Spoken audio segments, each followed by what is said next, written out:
সম্মানিত দর্শকবৃন্দ, আপনারা দেখছেন বিএনসি নিউজ টিভি। বঙ্গবীর কাদের সিদ্দিকী বলেছেন, আওয়ামী লীগ শেখ হাসিনার দল, মাওলানা ভাসানীর তৈরি করা এবং বঙ্গবন্ধুর লালন পালন করা দল।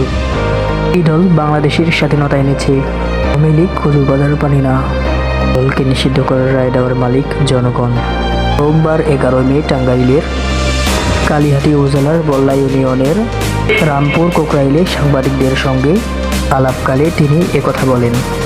কাদের সিদ্দিকী বলেন, কোনো রাজনৈতিক দলকে নিষিদ্ধ বললেই নিষিদ্ধ করা যায় না। জনগণ যদি তার থেকে মুখ ফিরিয়ে নেন, অনুমোদন দিলেও সে দল দাঁড়াতে পারবে না।